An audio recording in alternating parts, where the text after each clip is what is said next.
I used to work the night shift at an old independent theatre downtown, one of those classic single-screen venues with creaky red velvet seats, a cracked marquee, and the smell of old popcorn embedded in the walls. I was the assistant projectionist. It wasn't glamorous. My job was to load the reels, start the show, and keep everything running until the final credits rolled.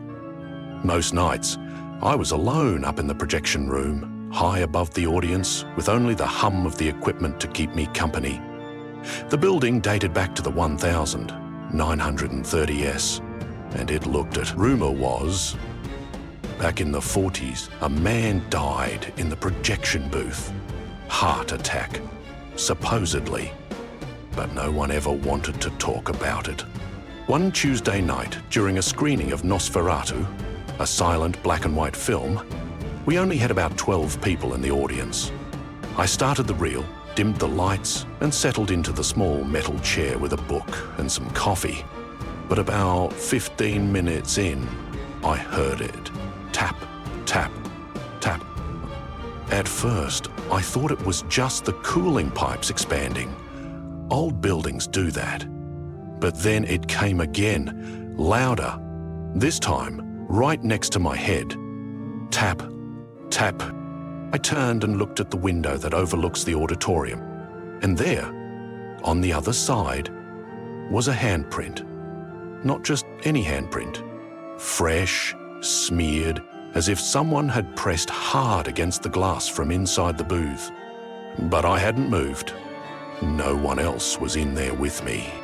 I wiped it off, heart pounding. 5 minutes later, it was back. Same spot. Same smeared shape. This time with finger streaks trailing down, as if the hand had slowly slid down the glass.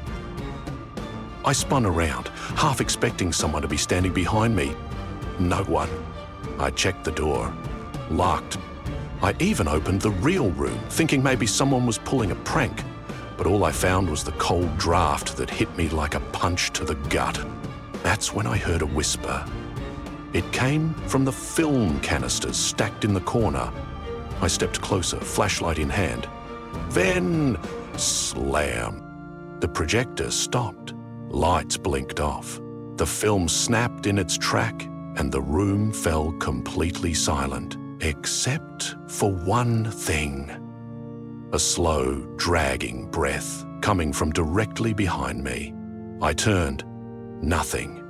Just that damned window.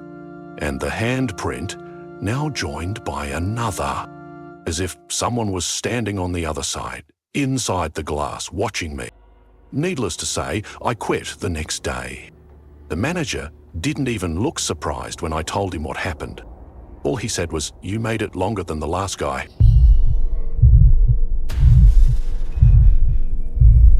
I was just a customer that night, not an employee, not a manager, just a guy trying to enjoy a midnight horror movie.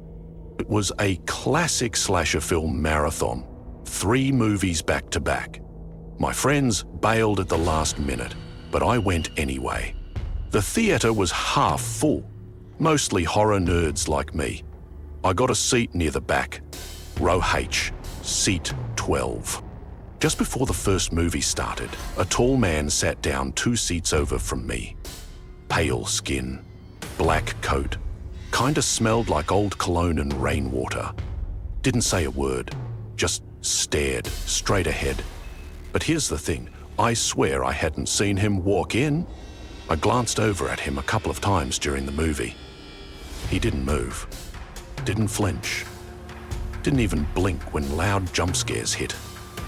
After the first movie ended, people shuffled out for snacks or bathroom breaks. I got up, stretched, went to grab a soda.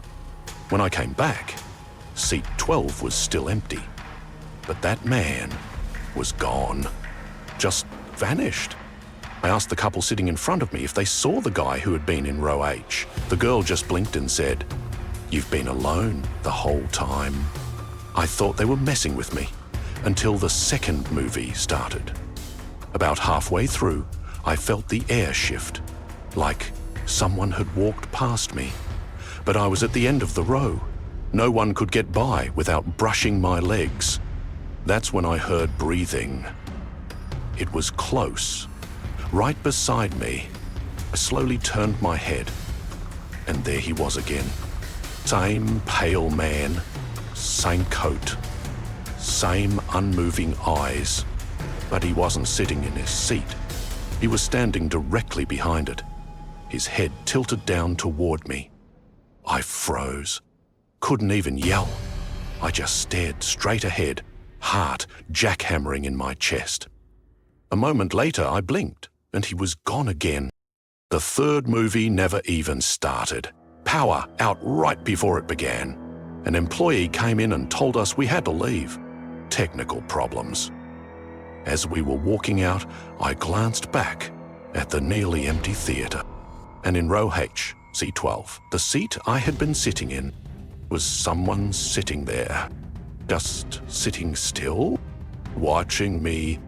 Even after I left the building, I could feel those eyes on me.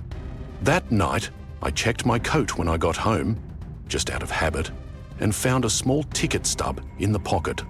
It read, "Hated my known midnight scream, CH12, date October 29, 1976. I wasn't even alive in 1976. And I swear to you, I burned that stub. But somehow, I still have dreams where I'm stuck in that seat, unable to move, with someone whispering right behind me."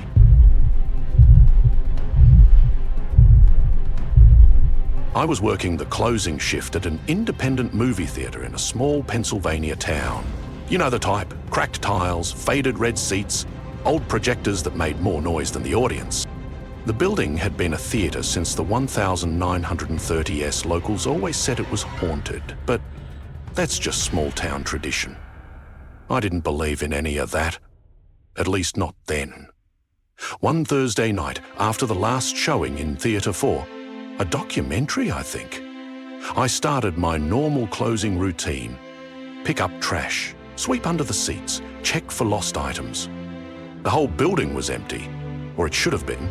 I kept hearing someone walking slowly above me, but the upstairs offices were locked and empty. Then came the loud clang from the hallway that led to the basement, and we were told never to go into the basement alone. Supposedly, there was an old film vault down there that hadn't been used since the 80s and the wiring was sketchy, but the noise was too loud to ignore. I figured maybe an animal got in, or maybe a pipe burst. I unlocked the stairwell door. The basement smelled like wet rust and mold. Concrete walls. One naked bulb swinging overhead. It cast shadows that moved too much, like they were breathing. About 10 feet in, I saw something on the floor. A trail. Real tape, old school 35mm film, unspooled, leading around the corner. I followed it. The trail led to the old film vault door. Paint chipped, hinges rusted. It was open about 2 inches. I pushed it. Inside were shelves of dusty canisters and a single old projector pointed at the far wall. It was on, projecting light, but there was no film in it. Just white light flickering against the wall. And in that flicker was a shadow. Not mine, not human. It looked like someone was sitting in front of the wall, as if they were watching the projection. But when I stepped closer, no one was there. Nothing was casting the shadow.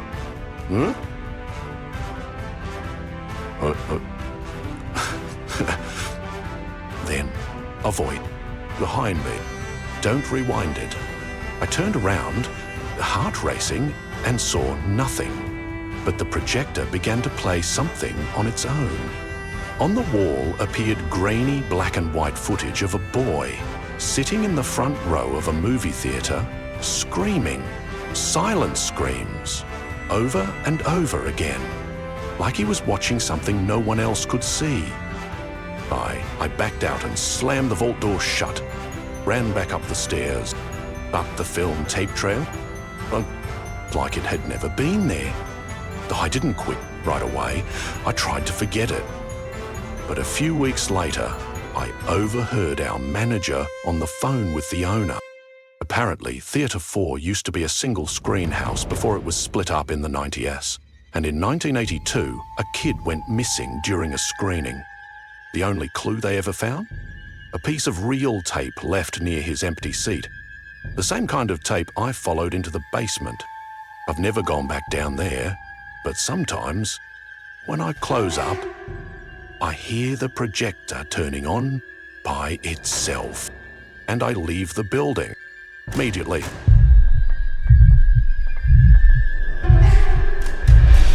I used to work as an assistant manager at a mid-sized movie theatre in the outskirts of Santa Fe.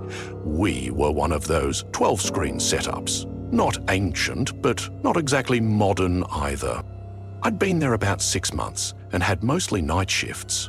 It was boring, repetitive, and occasionally creepy when you were the last one out. But nothing really weird ever happened. Until one night in October. It was a Thursday. All show times were done by 11:45 p.m, and the last few guests had left. I was doing my rounds, checking bathrooms, making sure projection booths were off, locking the exit doors. That's when I heard the sound. It was coming from Theatre 9. We hadn't scheduled a movie in Theatre 9 that night.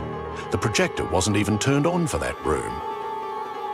It was dark all evening, but I could hear people inside. Whispering, rustling, the faint clatter of a popcorn tub hitting the floor. I radioed the projectionist upstairs. "Hey, you see anything in 9? He replied, confused. "It's dark, I can't see anyone, and I didn't load any reels for it tonight." Now I was concerned. I walked down the hallway toward Theatre 9. The doors were slightly ajar. I peeked in, and I swear on everything, the screen was on. Not a movie, just static. And in the flickering light of that static, I could make out shapes. People. Sitting. Perfectly still. None of them moving. Like mannequins. Dozens of them. I stepped inside. The air felt cold. Like wrongly cold. Like walking into a walk-in freezer barefoot. I called out, "Hello, this auditorium is closed." No response. Moved closer to the front row, and the second I stepped past the aisle, the screen shut off. Complete darkness, my flashlight wouldn't turn on. And then one of the seats creaked. Then another. Then more. It sounded like people were standing up one by one in the dark. I backed out of the theatre, heart pounding so loud I could feel it in my ears. Much back home. Boom. Lights came back on in the hallway. My flashlight worked again. I yanked the auditorium door wide open, shined my light around. No static.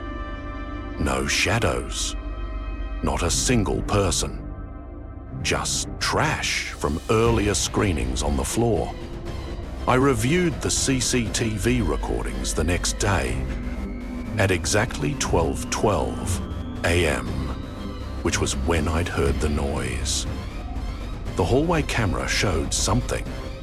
The doors to Theatre 9 opened on their own, wide, and you could faintly see people or shapes entering the room, one by one, but no one ever left.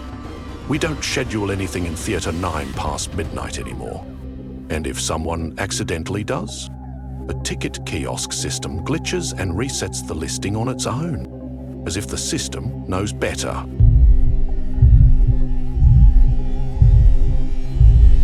I worked at a historic movie theatre in New Jersey that dated back to the 1940s. It had this vintage charm. Red velvet seats, golden trim, and a massive single-screen auditorium with a balcony. People called it the Crown, but everyone who worked there knew its real reputation.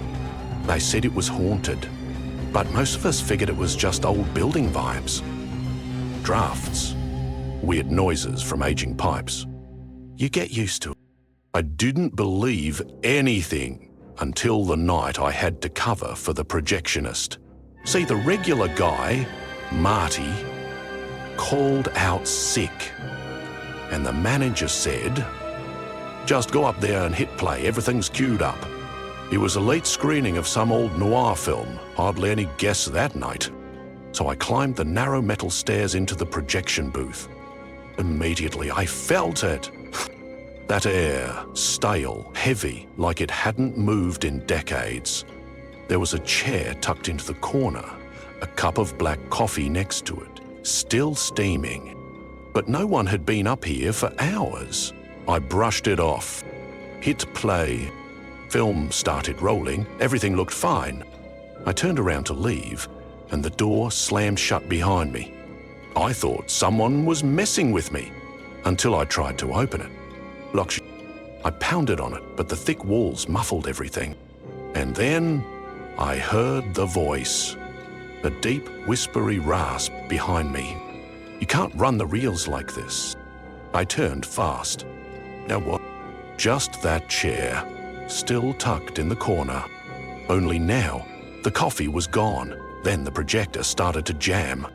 The film began to melt on screen, and the machine groaned. An awful mechanical screech that rattled the walls. I reached to shut it down, but the buttons didn't respond. Like someone had taken over control. I backed away, heart racing. And that's when I saw him, standing in the reflection of the tiny glass window overlooking the auditorium. An old man, wearing a classic projectionist uniform, suspenders, paper hat, thick-rimmed glasses. But his skin, it looked charred, as if he'd been caught in a fire. And he was smiling, crooked, broken teeth.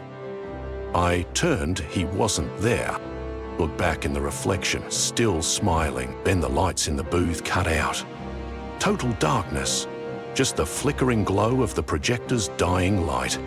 And I heard that same voice whisper directly in my ear. "I never left, neither will you." Suddenly, the door burst open. One of the ushers, Joel, had come looking for me. He said he saw the projector stuttered from downstairs and got worried. He found me curled up in the corner of the booth, shaking. No one believed me. But here's the twist. I started digging into old building archives. Just needed to know. In 1956, a fire broke out in the Crown during a late-night screening. Faulty wiring in the projection booth. The projectionist on duty, a man named Frank L. Weaver, was trapped and burned alive trying to save the film reels. They never recovered his full body. Staff say sometimes the booth door locks on its own. And if you hear a whisper, it means Frank's watching, waiting, because this was his theatre, and he's not done running the reels. You know, there's something strange about movie theatres. We go there to escape reality, to sit in the dark and surrender to flickering shadows. But sometimes, the darkness watches back. Whether it's the abandoned theatre at the edge of town, a midnight shift you wish you hadn't taken, or a projector that never stops rolling, these stories remind us, not every horror is on the screen. Sometimes, the scariest things happen between the frames. So don't forget to like, share, and subscribe, because every time, you'll get new true horror stories. So don't miss them.